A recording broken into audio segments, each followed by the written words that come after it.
नमः श्री वर्धमानाय निर्धूत कलिलात्मने सालोकानां त्रिलोकानां यद विद्या दर्पणाय ते आत्मज्ञान ही ज्ञान है, शेष सभी अज्ञान विश्व शांति का मूल है।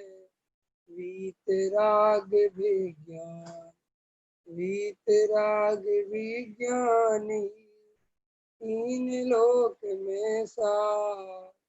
वीतराग विज्ञान का घर घर हो। सम्यक दर्शन पर्याय है, गुण नहीं। पृष्ठ क्रमांक 42।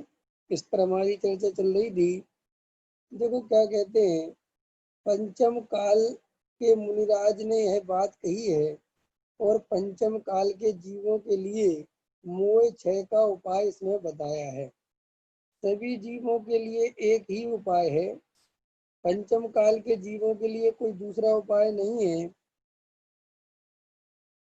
परिपूर्ण ही है, कोई नहीं रोक सकता। वह पंचम काल कोई भी जीव को पुरुषार्थ करने से नहीं रोकता। कौन कहता है कि पंचम काल में भरत क्षेत्र से मुक्ति नहीं है? आज भी यदि कोई महाविद्य क्षेत्र में से ध्यानस्थ मुनि को उठाकर यहाँ भरत क्षेत्र में रख दे तो पंचम काल और भरत क्षेत्र के होने पर भी वह मुनि पुरुषार्थ के द्वारा छपक श्रेणी को लगाकर केवल ज्ञान और मुक्ति को प्राप्त कर लेगा। इससे यह सिद्ध हुआ कि मोक्ष किसी काल अथवा किसी क्षेत्र के द्वारा नहीं रुकता। पंचम काल में भरत क्षेत्र में जन्मा हुआ जीव उस भाव से मोक्ष को प्राप्त नहीं होता। इसका कारण काल अथवा क्षेत्र नहीं है, किंतु वह जीव स्वयं ही अपनी योग्यता के कारण मंद पुरुषार्थी है, इसलिए बाह्य निमित्त भी वैसे ही प्राप्त होते हैं। यदि जीव स्वयं तीव्र पुरुषार्थ करके मोक्ष प्राप्त करने के लिए तैयार हो जाए तो उसे बाह्य में भी क्षेत्र इत्यादि अनुकूल निमित्त प्राप्त हो ही जाते हैं। अर्थात काल अथवा क्षेत्र की ओर देखने की आवश्यकता नहीं है, किंतु पुरुषार्थ की ओर ही देखना पड़ता है। पुरुषार्थ के अनुसार धर्म होता है, काल अथवा क्षेत्र के अनुसार धर्म नहीं होता। देखो, जो लोग पूज्य गुरुदेव को ऐसा कहते हैं कि कांजी स्वामी ने पुरुषार्थ को उड़ा दिया है, अब उन लोगों को ये पढ़ाओ, ये वाला प्रवचन सुनाओ कि देखो इसमें पूज्य गुरुदेव ने पुरुषार्थ पे कितना बल दिया है। उन्होंने ये कुछ भी नहीं कहा, उन्होंने कहा एक पुरुषार्थ की तरफ ही ध्यान देना चाहिए, काल और क्षेत्र की तरफ बिल्कुल ध्यान नहीं देना चाहिए। उनने उदाहरण भी दिया कि कोई जीव अगर विदेश क्षेत्र का है, मुनिराज वहां है और कोई उठा के पूरब भव का बैरी उनको पंचम काल में ला के रख दे तो क्या उनको मोक्ष नहीं होगा? वे इसी पंचम काल इसी भरत क्षेत्र से मोक्ष चले जाएंगे। वास्तव में काल और क्षेत्र बाधक नहीं है, इसे स्वयं के जीव की ही योग्यता पंचम काल में जन्म लेने वालों की होती ऐसी है। देखो, हमारा पंचम काल में जन्म हुआ इसलिए मोक्ष नहीं जा सकते ऐसा नहीं, हमारी मोक्ष जाने की अभी योग्यता नहीं है इसलिए पंचम काल में पैदा हुए। अंतर समझ में आया कि नहीं आया? काल को दोष नहीं देना, निमित्त को दोष नहीं देना, क्षेत्र को दोष नहीं देना, ये चर्चा विशेष है। तो इसमें कहा पंचम काल के मुनिराजों ने, अभी ये भी बहुत चलता है ऐसा पंचम काल, कोई पंचम काल है ही नहीं। और पंचम काल में भी वास्तव में मुनिराज तक बनना, छठवा सातवां गुणस्थान होना तो सबके ही है। माने ये पंचम काल में मोक्ष नहीं होता, छपक श्रेणी नहीं चढ़ते, तो ये तो वो लोग चिंता करें जो छठवे सातवें में झूलते हो। जब यहाँ तो पहले ही गुणस्थान में डले हुए हैं तो हम क्या छपक श्रेणी की चिंता करें? माने ये तो कुंद कुंद थोड़ा सा दुख का अनुभव करें कि यार भैया मैं जो है छपक श्रेणी नहीं चढ़ सकता, तो बात समझ में आती है। अरे जब हम यहाँ मिथ्यात्व में डले हैं और हम कैसा मोक्ष नहीं हो सकता, तो तुम कौन से जो है छठवे सातवें गुणस्थान में झूल रहे हो, तो ये चिंता कर रहे हो। ये जिस तरीके की चिंताएं करते हैं लोग, हंसी आती है कि मिथ्यात्व में डले हैं और मोक्ष की बात करते हैं कि साहब मोक्ष नहीं जा सकते पंचम काल में। अरे मोक्ष जा सकते पंचम काल में, ये तुम कहाँ की बात कर रहे हो? आप अभी ये बात आपको कितना अनुभव है कितना नहीं है, मैंने कई लोगों के मुंह से सुना है सुनील जी। अब आपने कितने लोगों को सुना कि नहीं सुना, हमारे खानदान में, हमारे परिवार में, जब मैं कभी मोक्ष की बात करता हूँ तो पता एक ही बात कहते, भाई मोक्ष तो हो ही नहीं सकता। अरे भैया तुम मोक्ष होने का मतलब क्या समझते हो, क्या है मोक्ष? अपन को सम्यक दर्शन आत्मा, वो कहते तो साहब जी तो पंचम काल है, यहाँ आत्मा का तो मिलना है ही नहीं, यहाँ तो साहब वो मोक्ष होता ही नहीं, शास्त्रों में लिखा। अब बताओ कितनी उल्टी पढ़ाई है। अरे मोक्ष जाना तो छपक श्रेणी चढ़ना है, मुनिराज बनने के आगे की प्रोसेस है। अभी तो तुम वर्तमान में मिथ्या दर्शन में झूल रहे हो और सम्यक दर्शन का ठिकाना नहीं है, और काल की चिंता करते हो, है ना, और ये कहते हो सब फलाना काल है ठिकाना काल है। तो इस तरीके से गहराई पर विचार करना चाहिए कि अरे भाई हम ये काल को क्यों दोष दे रहे हैं। अभी इस काल में सम्यक दर्शन हो सकता है, आत्मानुभव हो सकता है, वेद ज्ञान हो सकता है, तत्व निर्णय हो सकता है, तत्व विचार हो सकता है, सब कुछ हो सकता है। तो जब ये सब कुछ हो सकता है तो हम ये करेंगे ना, हम ये काल की तरफ, क्षेत्र की तरफ क्यों इतना दिमाग बुद्धि खर्च करेंगे? काल खराब है, क्षेत्र खराब है, ये सब तो विचार करने लायक ही नहीं है ना प्रमोद जी। समझ में आ रहा कि नहीं आ रहा? तो वो क्या कह रहे हैं कि ये जो उपदेश दिया गया है ये हम सब जीवों के कर्म का है, हमें कोई काल को और निमित्त को दोष नहीं देना है। देखो कल मैंने आपसे थोड़ी सी बात रखी थी कि हम जो है करोड़पति अरबपति बनना चाहते हैं, तो आप और हम गहराई से विचार करें कि हम 1 करोड़ की गाड़ी खरीदना चाहते हैं, बंगला बनाना चाहते हैं, बड़ा घर बनाना चाहते हैं और बड़ा बनाना चाहते हैं। देखो इस बात को आप गहराई से विचार करोगे तो आपको इसमें जाके ये समझ में आ जाएगा कि घरे कितनी जरूरत नहीं है, बड़ा घर अहंकार के चक्कर में सब हो रहा है। हमें 10 करोड़ की गाड़ी में घूमना है, 1 करोड़ की गाड़ी में घूमना है और 10 लाख की गाड़ी में घूमना है, वो बातें तो सब बराबर ही हैं। 1 करोड़ की गाड़ी में कोई कुछ काम का थोड़ी है, काम तो वही देगी, 10 लाख की भी वही काम देगी। अब आजकल परिवार भी छोटे छोटे होते हैं, 4-5 लोग होते हैं घर में, एक छोटी, अब लेकिन बड़ी गाड़ी, तो बड़ी गाड़ी क्यों चाहिए कि हमारे सबके पास बड़ी गाड़ी है और हमारे पास छोटी गाड़ी रहेगी तो हमारा स्टेटस मेंटेन नहीं होगा। तो स्टेटस माने अहंकार का पोषण। तो देखो ये जो बार बार स्वाध्याय में आता है कि अहंकार से बचो, अधिकतर हमारा जो जीवन है मनुष्य भव का, वो एक अहंकार के पोषण करने में चला जाता है। अहंकार अहंकार अहंकार, मैं बड़ा हूँ, मुझे कुछ बन के दिखाना है, मुझे कुछ करके दिखाना है। तो जो अल्प आरंभ अल्प परिग्रह की कर चर्चा थी वो इसी बात में थी कि तुम गहराई से विचार करो कि हम बहु आरंभ परिग्रह क्यों चाहते हैं। हमारी जरूरत है कि हमें शोबाजी करनी है, हमें डायमंड का सेट चाहिए, तो क्यों चाहिए डायमंड? अब एक डायमंड मान के चलो 5 लाख रुपए का है, 2 लाख रुपए का है, अब वो पैसा उनको कमाते फिरो, तो वो काय के लिए चाहिए कि शोबाजी करनी है, दिखानी है दुनिया को। तो ये जो महा जीवन है इसकी हमें क्या लगता है कि साहब, ये हमने कल जो स्वाध्याय में चर्चा आई थी वो बहुत महत्वपूर्ण चर्चा थी कि भाई हमारे आचार्य या वस्तु का स्वरूप, विषय भोग संयोग, इनका कोई विरोधी नहीं है, वो कोई दुश्मन नहीं है, क्योंकि वो तो पहले ही कहता है सभी द्रव्य स्वतंत्र हैं, एक द्रव्य दूसरे द्रव्य का कर्ता धर्ता नहीं है। तो आचार्य हमसे कहते हैं कि देखो तुम जीव हो, तुम ये शरीर नहीं हो, यहाँ 2 द्रव्य हैं। सुनना ध्यान से सुनील जी, 2 द्रव्य है, 2 शरीर है और एक शुद्धात्मा है। अब आचार्य कहते हैं देखो तुम शुद्धात्मा हो, तुम ये शरीर नहीं हो, और तुम ये शरीर को सजाने में शुद्धात्मा को खो देते हुए तुम्हारा अपराध है। शरीर है ये कोई अपराध नहीं, शरीर का रहना नहीं रहना ये कोई, लेकिन तुमने शरीर में अपनी उपयोग रूपी संपदा इतनी खर्च कर दी तो तुम 4 घंटे दर्पण के सामने खड़े रहे, तुमने ये विचार नहीं किया मैं किसको सजाने में लगा हूँ, लगे कि नहीं लगे?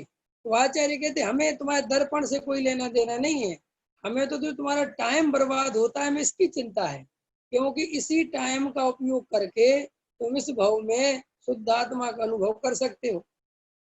तुम्हारे पिताजी तुम्हें करोड़ों रुपया छोड़ जाए, आचार्य कहते हमें कोई दिक्कत नहीं है, लेकिन तुम जो 0 से करोड़ रुपया में बनाने में लगे हुए हो, और करोड़ भी बन भी गया भाग्य से, अब उसको 50 करोड़ बनाने में लगे हो। तो आचार्य कहते हैं कि हमने परिग्रह का इसलिए तो निषेध किया था कि तुम ये परिग्रह में भव निकाल दोगे।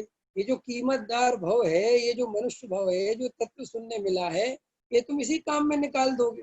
अब मान सम्मान करने की चक्कर है। अब आदमी का मान सम्मान कलकत्ता में होना है, और बेचारा दिल्ली छोड़ के कलकत्ता भाग रहा है जरा सा मान सम्मान के। तो आचार्य कहते तुम काहे को इन चक्करों, बस इससे क्या मिलेगा, यहाँ पर कुछ नहीं मिलता। तो और हमने इसका अर्थ क्या समझ लिया, हमने इतना गहरा गलत अर्थ समझ लिया कि इनका त्याग करना धर्म है। इनका त्याग करना धर्म नहीं है। इनके त्याग के बाद जो समय अपनी शुद्ध आत्मा में लगाया, जो उपयोग आत्मा में लगाया, और आत्मा में उपयोग लगा तो धर्म हुआ। अगर उपयोग आत्मा में नहीं लगा तो किसी ने छोड़ा और किसी ने नहीं छोड़ा, उससे कुछ फर्क नहीं पड़ता, उससे कुछ होता ही नहीं, उससे क्या फर्क पड़ता है। विजय कुमार बताओ, इसकी क्या कीमत है। ठीक है, तुम एसी के डिब्बे में बैठ गए और मैं जनरल के डिब्बे में बैठ गया, ट्रेन एक ही है। 10 घंटे तुम थोड़ी एसी में अनुकूल रहोगे, मैं जनरल में रहूंगा, थोड़ा परेशान रहूंगा। लेकिन जब स्टेशन आएगा तब तो उस ट्रेन को छोड़ना ही पड़ेगा और बाहर निकलना पड़ेगा कि नहीं निकलना पड़ेगा। और स्टेशन से जब बाहर निकलोगे तो उन्हीं सीढ़ियों पर चढ़ना पड़ेगा जिस पे जनरल वाला चढ़ेगा। वही सारी दिक्कतें महसूस होंगी जो। तो आचार्य कहते हैं कि ठीक है, तुम थोड़ा शुभ शुभ भाव कर लिए, छोड़ छाड़ के स्वर्ग वर्ग चले भी गए, और वो थोड़ा नीचे के स्वर्गों में चला गया, क्या फर्क पड़ता है इनसे, रहोगे तो चारों गतियों की गतियों में। तो आचार्य कहते हैं कि हमें तुम्हारी उपयोग रूपी संपदा बचानी है। क्या बचानी है? बचानी है मतलब उपयोग रूपी संपदा जो पर में खर्च हो रही है वो स्वयं में जानी चाहिए। ये नहीं कि हमने पर में ही डिवाइडेशन कर लिया कि घर की जगह हमारी मंदिर में खर्च हो जाएगी तो ठीक है, हमारी जो है खाने पीने की जगह सोने में खर्च हो जाए। नहीं, आचार्य कहते हैं खर्च तो पर में ही हुई। किसी ने देव शास्त्र गुरु में खर्च कर दी, घबराना नहीं, और किसी ने जो है पैसे कमाने में खर्च कर दी।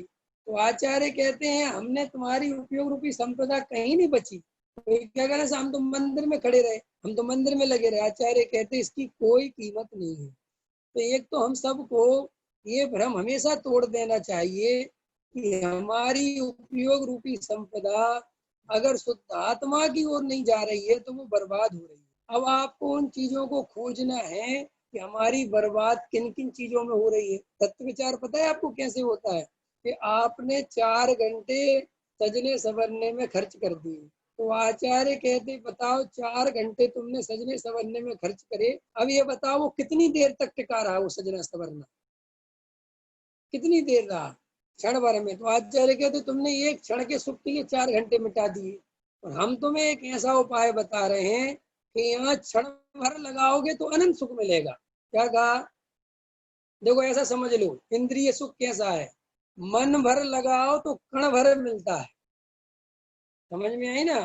और अतीन्द्रिय सुख कैसा है, आत्मा कैसा है कि कण भर लगाओ तो मन भर नहीं, अनंत काल का सुख मिलता है। क्षण भर निज रस को पी चेतन, मिथ्यामल को धो देता है, कासायक भाव विनष्ट किए, निज आनंद अमृत पीता है। अनुपम सुख तब विलसित होता, केवल रवि जगमग करता है, दर्शन बल पूर्ण प्रगट होता, यही अरहंत अवस्था है। ये अरहंत बनने की विधि बता दी इस पूजा में। ये जो छंद है वो कह रहे हैं तुम क्षण भर आत्मा को देखोगे तो मिथ्यात्व नष्ट हो जाएगा, और मिथ्यात्व गया तो कसाएं नष्ट होने में देर नहीं लगेगी, बस अरहंत बन जाओगे। हम सब अरहंत बनना है तो देखो क्षण भर मांग रहे आचार्य, कितना मांग रहे? क्षण भर। और हमने हजारों नहीं, लाखों नहीं, अनंत अनंत अनंत क्षण पर द्रव्य में खर्च कर दिए और क्षण भर का सुख नहीं मिला। क्या कहा मैंने? वहां हमने कितना टाइम लगा दिया, जन्म जन्म लगा दिए, फिर भी क्षण भर का सच्चा सुख नहीं मिला। और आचार्य कहते हैं क्षण भर लगाओ तुम तुम्हें अनंत काल को सुखी होने का उपाय हाथ में आ जाएगा। बताओ क्या करना, कौन सा खेल खेलना चाहिए, कौन सा काम करने लायक है। प्रमोद जी, गहराई से विचार करोगे तो समझ में आ जाएगा भैया। रुपया, पैसा, मकान, दुकान, देखो कोई भी काम करो, काम करना है, गृहस्थ जीवन है वो अलग मैटर है। लेकिन जिसमें उपयोग रूपी संपदा सारी बर्बाद हो जाए और तुम्हारे पास तत्व विचार करने का अवसर ही नहीं बचे, तो समझ लेना झोपड़पट्टी में रहना पसंद करना महल बेकार हो गया। क्या कहा मैंने? भैया साइकिल से घूम लेना, कार फेंक देना, क्योंकि ये पदार्थ अगर मेरा उपयोग पूरा ही खा जाते हैं तो ये सब मेरे लिए बेकार है। भैया मेरे को अपना तत्व विचार करने का समय चाहिए ही चाहिए, चाहिए कि नहीं चाहिए? देखो, जब मैं जयपुर पढ़ता था तो मैं जब फाइनल कर रहा था, तो फाइनल में हमारा एक मित्र था, तो उनका काम था डायमंड का। तो वो बॉम्बे जाने की बात थी मेरी कि मुझे बॉम्बे जाना है। तो बॉम्बे जाने के पहले मैं सागर आ गया। मैंने कहा 2 महीने बाद सागर से बॉम्बे आ जाऊंगा, मैं भी घर पे होके आता हूँ। तो जब मैं घर पे आया तो स्मारक में जब फेयरवेल कर रहे थे हम, तो स्मारक में मेरा बोलने का था जो अनुभव बोले जाते हैं अपने, तो मैंने उसमें यही बोला था कि मैं ऐसा जीवन जीऊंगा कि जिसमें या तो 2 टाइम प्रवचन सुनूं और या 2 टाइम प्रवचन करूं। इसके बिना जिंदगी का गुजारा नहीं है। ये मेरा यहाँ से नियम समझना। तो वहां से मैं आया और जब बॉम्बे जाने की बारी आई तो हमें बॉम्बे जाना था। मैं तो काम सीखने थे उस समय कि भाई नौकरी जो भी मिले जो करना है। बस ये मान में भाव जरूर था कि नौकरी वोकरी तो अपन नहीं कर पाएंगे, अपन को तो व्यापार ही कोई करना पड़ेगा, क्योंकि नौकरी वाले लक्षण मेरे में थे ही नहीं। जब हम सागर है, 2 महीने में उनको मैंने फोन लगाया जिनके यहाँ मुझे जाना था। तो एक दोस्त था मेरा, वो पहले पहुंच गया और मैं लेट हो गया थोड़ा सा। मुझे सागर में एक मकान बनवा रहा था मैं उस समय, तो लेट हो गया। तो मैंने उनसे पूछा, जो दोस्त मेरा चला गया, मैंने कहा भैया तू अपनी दिनचर्या सुना, कैसे क्या करता है? तो बोला विवेक, सुबह 6 बजे उठता हूँ और ऐसे ऐसे करके 7 बजे ऑफिस निकल जाता हूँ। मैंने कहा है 7 बजे? कह रहा ये बॉम्बे भैया, जब वहां जाके 9 बजे पहुंचता हूँ। तो मैंने कहा मंदिर, स्वाध्याय, पूजा, दर्शन? कह रहा हफ्ते में एक बार, संडे के संडे। भैया मेरे तो आग लग गई। मैंने कहा भैया चूल्हे में गया वो धंधा, चूल्हे में गया सब कुछ, मैं ऐसे नहीं जी सकता। मैं, जबकि उस समय मेरे को बहुत काम की जरूरत थी। तो मैंने कहा कि जहाँ भगवान के 2 टाइम के दर्शन ही नहीं मिले, जहाँ स्वाध्याय नहीं मिले, क्या काम की ऐसी जिंदगी? अगर मैं वहां करोड़पति अरबपति बन भी गया तो क्या करूंगा उसका? जिंदगी तो चली जाएगी। और 5 साल तत्व ज्ञान सुना है, काय के लिए सुना है? तो मैंने मना कर दिया। तो जब मैंने मना कर दिया तो बहुत उनको लगा कि अरे नहीं नहीं, मैं कहा नहीं, मैं नहीं आ सकता, मेरे बस की नहीं। तो फिर मैं भाग्य से, उस समय मुझे तो कहीं ना कहीं जाना, तो दिल्ली आ गया। और दिल्ली, देखो ये बता रहा हूं मैं कि आपके संकल्प की शक्ति कितनी होती है। आप जो संकल्प करते हो ना अंदर, उसकी शक्ति बहुत होती है। ये अपने यहाँ कहते हैं ना, जो जीव जितनी तीव्र भावना जैसी भाता है उसको संयोग वैसे मिलते हैं। तो मैंने यहाँ आया दिल्ली, तो देखो आप सोचो, आज मुझे 13 साल हो गए। 13 साल में कभी भी मेरा स्वाध्याय नहीं छूटा। लगातार प्रवचन कर रहा हूँ, लगातार। पहले तो मैं 4-4 क्लासें लेता था दिन में, फिर बाद में व्यापार किया तो सुबह शाम का कर दिया। और अभी भी मेरे पास पर्याप्त टाइम होता है तत्व विचार करने का। मेरे पास, सब लोग क्या सोचते हैं मैं दिल्ली में रहता हूँ, आप मेरी दिल्ली की दिनचर्या सुनोगे तो सागर वालों से भी ज्यादा टाइम है मेरे पास, मेरे अपने गांव वालों से भी ज्यादा टाइम है। मैं अपनी फैक्ट्री जाता हूँ सुबह 10, साढ़े 10, 11 बजे, और 1-1:30 बजे घर आ जाता हूँ। फिर जाता नहीं हूँ, शाम को 5 बजे जाता हूँ। 4-5 घंटे घर रहता हूँ, फिर 1 घंटे के लिए जाता हूँ मुश्किल से, बस घर आ जाता हूँ और फिर अपना रहता हूँ।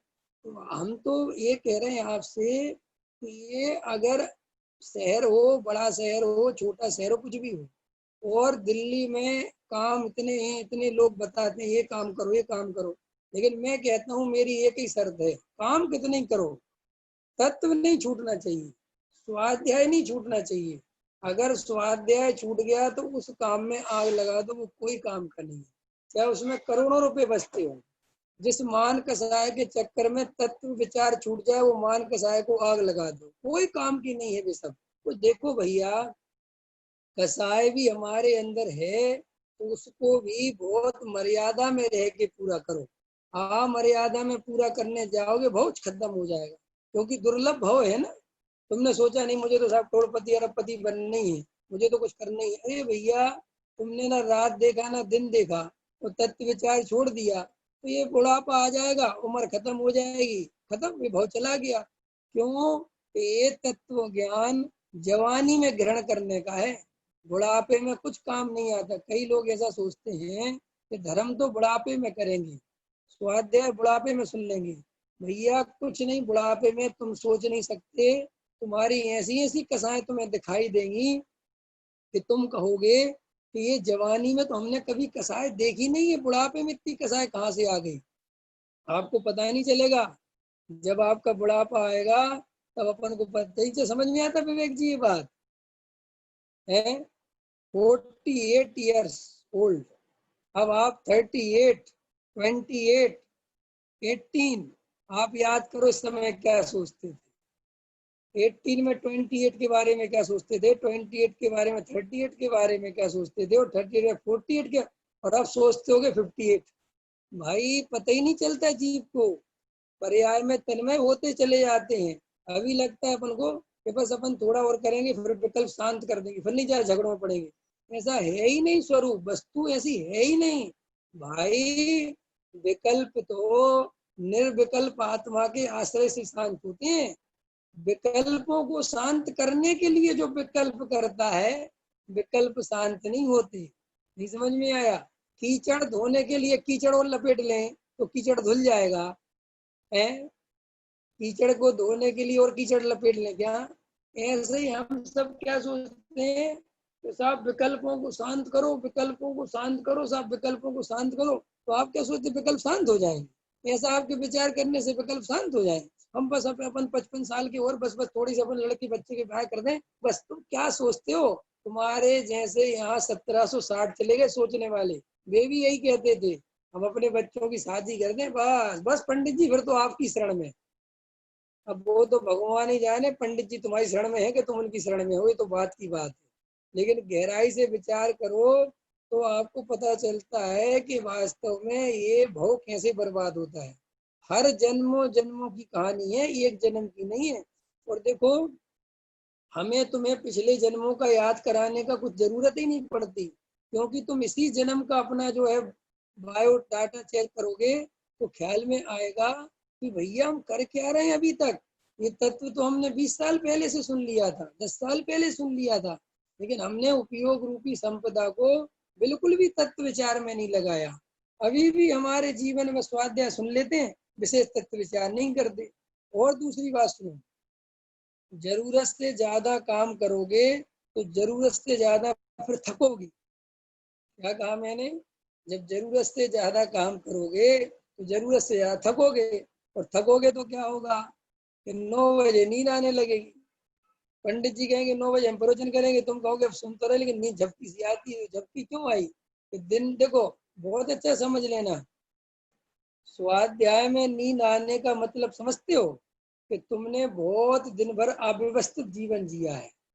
दिन भर जो अव्यवस्थित जीवन जीते हैं वो शाम को व्यवस्थित नहीं हो सकती, तो शरीर थक जाता है। वो कहता है हमारी कैपेसिटी खत्म हो गई, इंद्रियां कहती है हमारे बस की नहीं है, आंखें झपकने लगती हैं, कान सुनने को राजी नहीं है, और कोई सुनने को राजी नहीं है, और ऐसा लगता है बस सो जाओ सो जाओ सो जाओ। तो देखो, आचार्य कहते हैं कि तुम शांति से इस जीवन को बहुत बैलेंस करके, बहुत व्यवस्थित करके समझो कि भाई ये समय थोड़ा बहुत बच रहा है, अगर जी हमने आत्मा में नहीं लगाया तो हमारा क्या होगा। ये भव का कोई भरोसा नहीं है, इस भव की कोई स्थिति नहीं पता भैया। ये जो बातें कह रहे हैं ये मजाक नहीं है, ये बहुत सीरियस बात है। कल मैंने आपको एक छोटा सा उदाहरण दिया था कि डॉक्टर अपन को कोई बात कहता है तो हम इतनी गहराई से सुनते हैं, इतनी गहराई से सुनते हैं कि अगर डॉक्टर की बात स्लिप हो गई, हमसे कोई गलती हो गई तो लेने के देने पड़ जाएंगे। आचार्य कहते हैं कि ये बहुत चला जाएगा तो लेने के देने पड़ जाएंगे।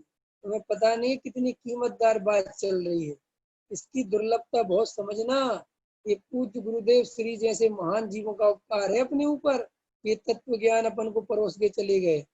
इसलिए व्यवस्थित जीवन जीना, अव्यवस्थित कसाय मत करना, मर्यादित कसाय रखना। मर्यादित कर समझ गए, अपनी कसाय की पूर्ति अमर्यादित तरीके से करोगे तो आकुलता मिलेगी।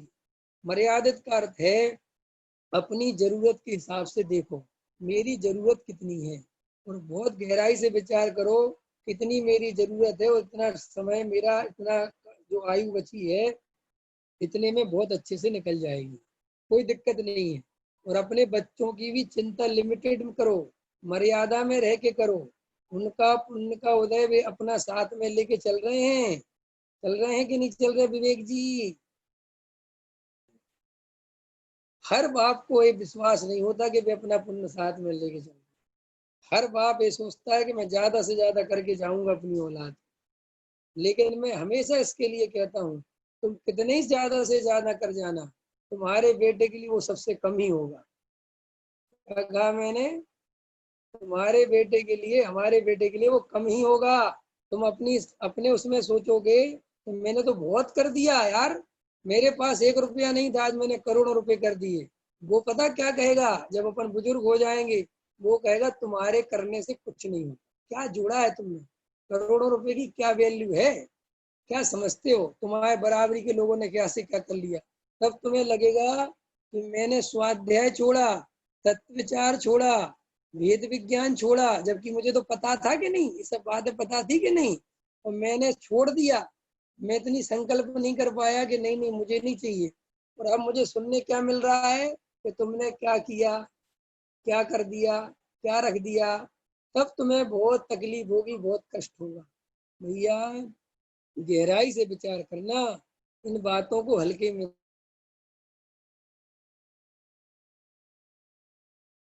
करना, गहराई से विचार करना, तब जाके बात समझ में आएगी कि हम बात को समझ पाए कि नहीं समझ पाए। तो देखो पूज्य गुरुदेव श्री ने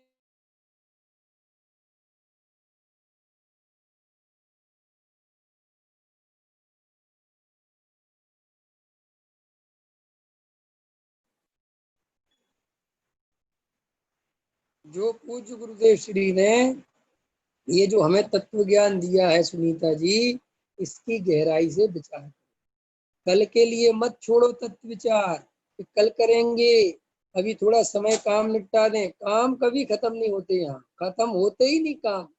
इसलिए तत्व विचार में उपयोग लगाना सीखो।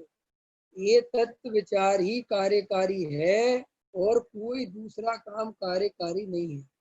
हमने आपको परिग्रह के संग, देखो शास्त्र भरे पड़े हुए हैं, उसमें परिग्रह की बहुत चर्चा रखी है, हिंसा झूठ चोरी कुशिल की बहुत चर्चा करी है।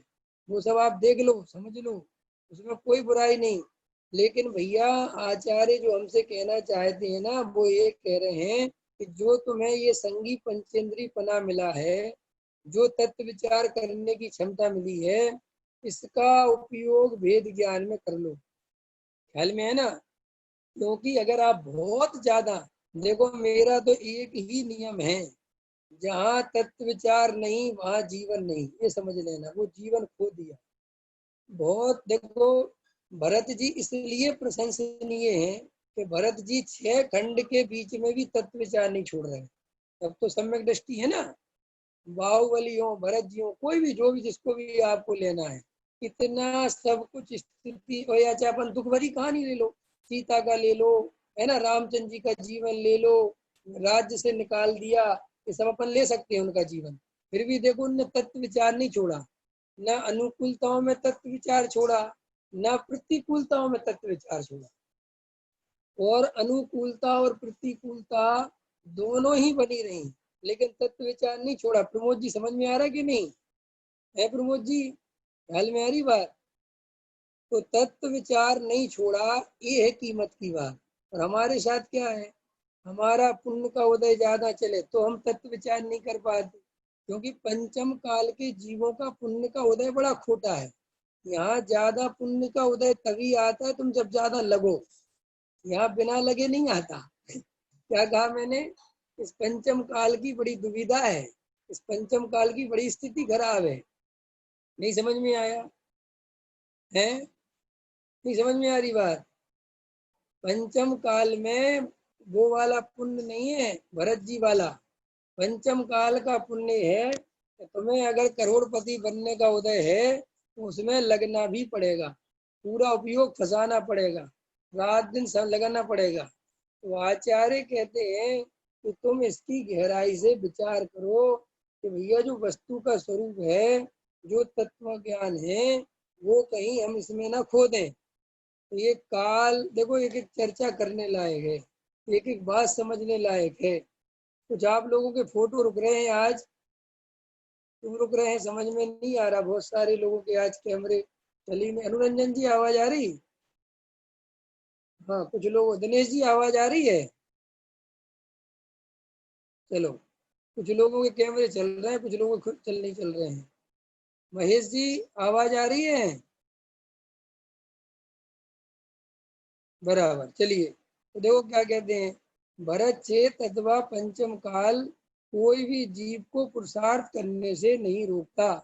कौन कहता है कि पंचम काल में, देखो क्या कह रहे गुरुदेव, भैया पुरुषार्थ अपने हाथ में, तुम डरो मत।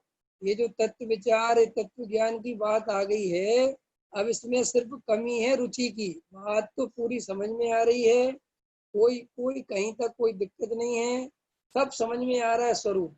अब बस ये है कि पर द्रव्य से रुचि हटा के स्वयं द्रव्य में रुचि लगानी है, बस ये काम करना है। और स्वयं द्रव्य से रुचि के, स्वयं द्रव्य में रुचि कैसे आए, पर द्रव्य से रुचि कैसे छूटे, उसका विचार करना ही तत्व विचार करना है कि भाई पर द्रव्य में सुख है कि नहीं, और पर द्रव्य से मैं जो रात और दिन उपयोग लगा रहा हूँ, तो क्या मैं वास्तव में सुखी हो सकता हूँ। जब ये हम बार बार विचार करेंगे, मैं 10 करोड़ की गाड़ी खरीदना चाहता हूँ, मैं 10 करोड़ का बंगला लेना चाहता हूँ, मैं बहुत सुंदर दिखना चाहता हूँ, फिर भी सही बात बताओ, ये कसाय की पूर्ति में कर पाऊंगा क्या, नहीं कर पाऊंगा। फेस कंपटीशन कर सकते हो आप जब तक 1 करोड़ की गाड़ी लेने जाओगे, तब तक आपका पड़ोसी 5 करोड़ की ले चुका होगा, फिर क्या करोगे। आप जब तक सुंदर सुंदरता के गीत गाओगे, तुमसे 10,000 आदमी सुंदर मिल जाएंगे, क्या करोगे। और कोई किसी को देखने को राजी नहीं है, कोई तुम्हारी वैल्यू करने वाला नहीं है। देखो इसलिए संसारी इच्छा रखना कि ये मेरी इज्जत करें, ये मेरी प्रशंसा करें, ये मुझे वैल्यू करें, ये बिल्कुल मूर्खता की बात है।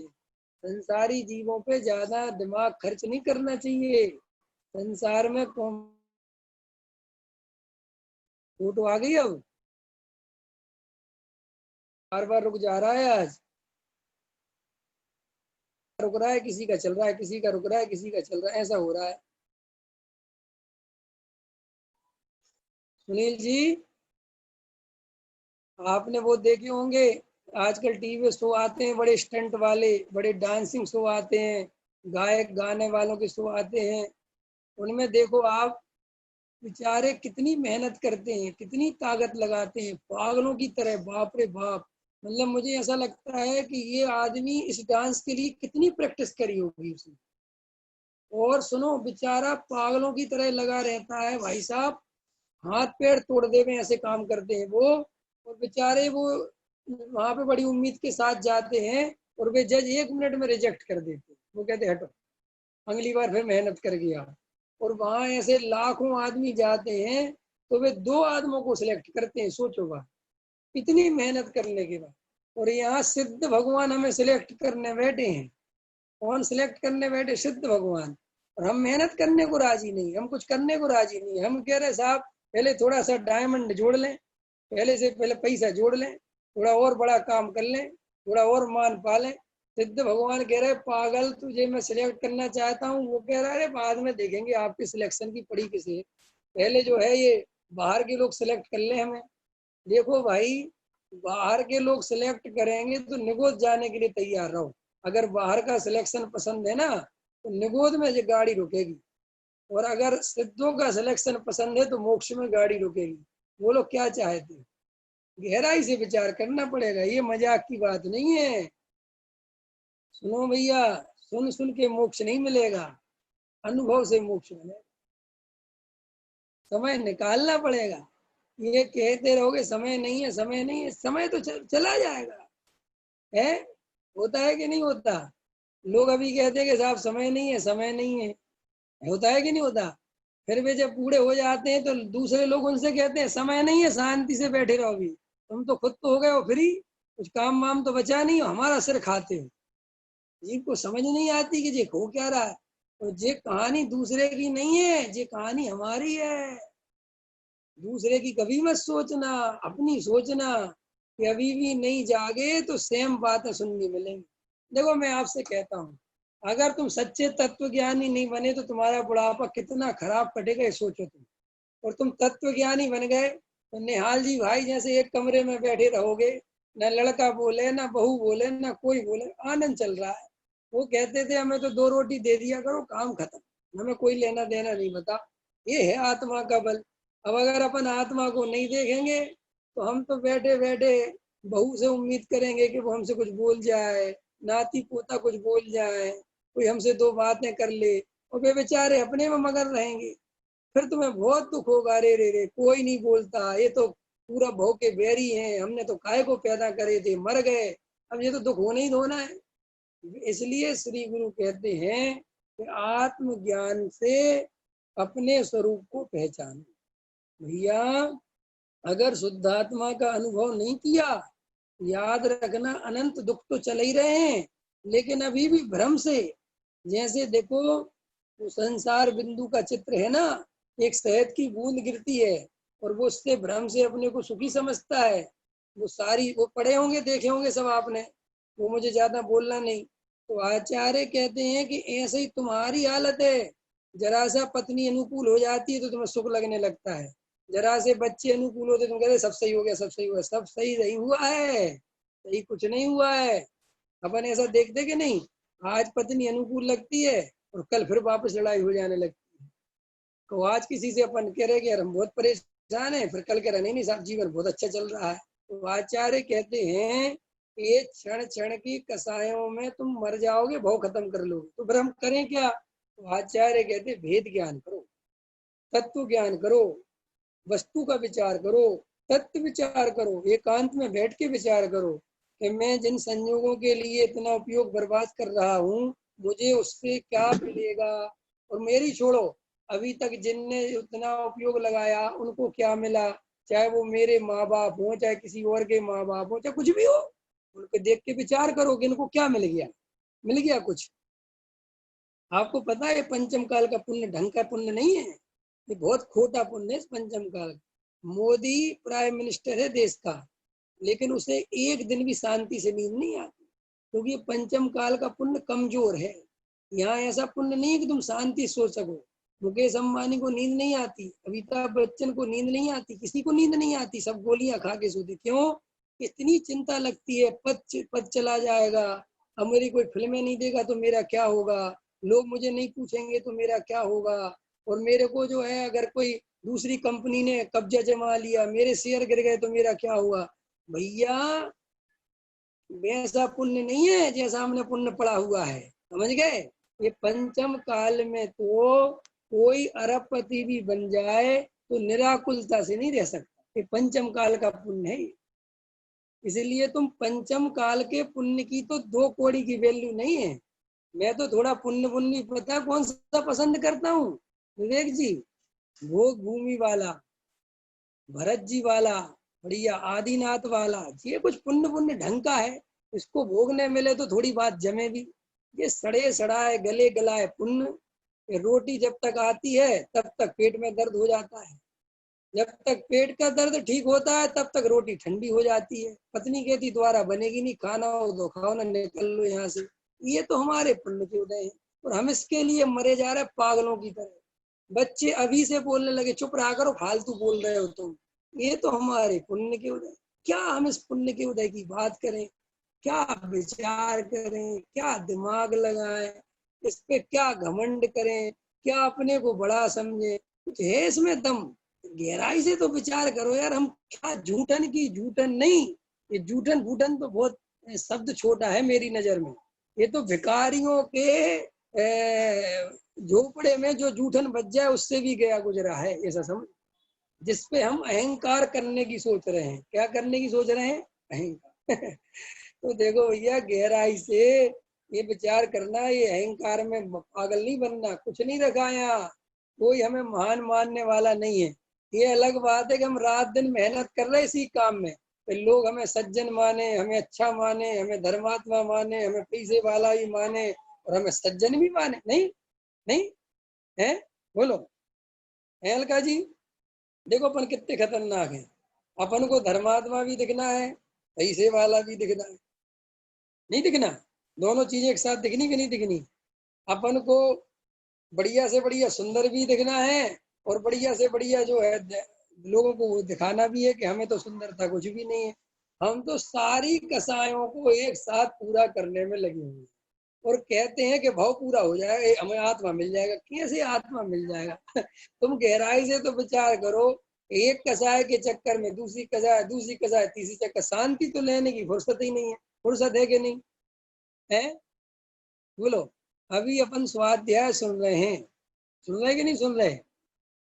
तो यहाँ पर भी गहराई में अभिप्राय में जाओगे तो यहाँ भी कोई ना कोई कसाय की पूर्ति कर रहे हैं। आपको पता नहीं चलेगा यार यहाँ कौन सी कसाय की पूर्ति कर रहे हैं। यहाँ भी हो सकता है अंदर में कोई कसाय पूरी कर रहे हो, चेहरे को कुछ और दिखा रहे हो और अंदर कुछ और चल रहा हो। इसी का नाम तो मायाचार है। अंदर विचार तो करो कि हम कर ईमानदार नहीं बन पा रहे हैं, ईमानदार नहीं बन पा रहे हैं, इसकी सजा है चार गति। ईमानदार बनो, बिल्कुल बेईमान नहीं, मायाचारी नहीं, झूठ नहीं, प्रेम नहीं, जैसे हो वैसे। तुम्हें एक अंदर से दिखने लगेगा कि यार सत्य के साथ जीने में कितना आनंद आता है और ढोंग की जिंदगी जीने में, दिखावे की जिंदगी जीने में कितना कष्ट है, कितनी तकलीफ है, कितनी आकुलता है। और जैसे है वैसे ही दिखा दो, कितनी निर्भरता, कितनी शांति, कितना आनंद। देखो हमारे मुनिराज का अगर बाहर से भी विचार करो तो कितने आनंद में है। नग्न दिगंबर खड़े हो गए, सारे जगत की लोग लाज छोड़ दी, किसी को अच्छा बुरा दिखाने के विकल्प टूट गए, कितना भार खत्म हो गया, कितने निर्भर हो गए। कितना बताओ, हमारा सारा भार तो इसी काम में नहीं लगा रहता, सारा दिखावटी जिंदगी बनाने में नहीं चली जाती। तो लोग हमारे बारे में क्या सोच रहे हैं, हम इसमें परेशान हैं। तो देखो आपको लग रहा होगा कि ये बातें क्यों करी जा रही हैं। कई लोगों को ऐसा लग रहा होगा आज के स्वाध्याय में कि ये बातें क्यों करी जा रही है। अरे भाई, इन्हीं बातों में उपयोग बर्बाद हो रहा है, इसलिए ये बातें करी जा रही हैं। समझ में आ रहा है कि नहीं? तुम कोई और कामों में उपयोग बर्बाद नहीं कर रहे हो। अगर और कहीं बर्बाद कर रहे हो तो वो बातें करते। अब जो वर्तमान में सबसे ज्यादा देखो, संपत्ति उपयोग रूपी संपदा है। अब वो हमारी कहाँ बर्बाद हो रही है हमें ख्याल में नहीं आ रही। इसका नाम मिथ्यात्व है। क्या कहा मैंने? देखो मिथ्यात्व की एक नई परिभाषा। हमारी उपयोग रूपी संपदा कहाँ बर्बाद हो रही है, क्यों बर्बाद हो रही है, इससे हमें क्या लाभ मिलेगा, ये हमारे कुछ काम की है भी कि नहीं, इसका सब विचार नहीं होना मिथ्यात्व है। क्या कहा मैंने? इसका नाम मिथ्यात्व है। और सम्यक दृष्टि कौन है, ज्ञानी कौन है? जिसे एक एक बात पे अपना बारे में पता है कि मेरी कितनी उपयोग रूपी संपदा कहाँ बर्बाद हो रही है और ये सबसे मुझे क्या मिलेगा, उसको सब पता है। इसलिए ज्ञानी का यू टर्न चल रहा है। ज्ञानी का क्या चल रहा है? U turn. संजय भैया समझ में आ रहा है? यू टर्न समझते हैं ना? यू टर्न, यू टर्न लेना है। ज्ञानी आगे भागता हुआ दिखता है लेकिन अगर श्रद्धा में उसे यू टर्न पता है कि वापसी आना है। अज्ञानी को यू टर्न पता नहीं है बेचारे को। वो तो बस दौड़े ही जा रहा, दौड़े ही जा रहा, दौड़े ही जा रहा, उसको पता ही नहीं है। वो तो सोचता जिंदगी आगे आगे जा रही। जिंदगी आगे आगे जा रही क्या? अच्छा इस बात का जवाब तो दो, जिंदगी आगे जा रही कि पीछे जा रही, कहाँ जा रही? नहीं समझ में आ रहा है? नहीं समझ में आ रहा? मैं ही बताता हूँ। 2019 से 2020 आ गया, 2020 से 2021 आ जाएगा, 22, 23, 24, 25, 26, 27, 28, 29, 30। ठीक है, तुम्हें क्या लग रहा है जिंदगी आगे जा रही? जिंदगी कहाँ आगे जा रही भैया? अगर अपने आत्मा को नहीं जाना तो जिस निगोद से चले थे वापस वहीं पहुंच गए। आगे जाने का तो मतलब है कि सिद्ध बनना, सिद्ध बनने की दिशा में पुरुषार्थ करना, आगे जाना है। और अगर हम सिद्ध नहीं बन रहे तो हम आगे भागे नहीं जा रहे, हम तो यहीं घूम घाम के वापस जहां से यात्रा चालू करी थी उसी में जाकर रह जाएंगे, अक्षर के अनंत विभाग में पड़े रहेंगे। इसका नाम निगोद है? इतर निगोद, इतर निगोद समझ गए? इतर निगोद माने क्या? पहले निगोद से निकला, यात्रा पूरी करी, वापस निगोद में आ गया, इतर निगोद। अब अब हमें लग रहा हम करोड़पति बन गए, हम आगे निकल गए, हम बहुत आगे निकल गए। कहाँ आगे निकल गए तुम भैया?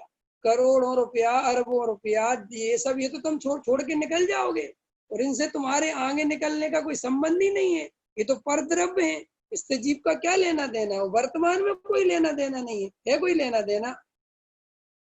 अरे अगर गहराई से विचार करो, अरबों रुपए की संपत्ति एक समय का आयु क्रम नहीं बढ़ा सकती, ये बात मानते हो कि नहीं? आयु क्रम पूरा हो जाए तो एक समय का आयु क्रम क्षण भर की अरबों रुपया दे के नहीं बढ़ाई जा सकती, मानते हो?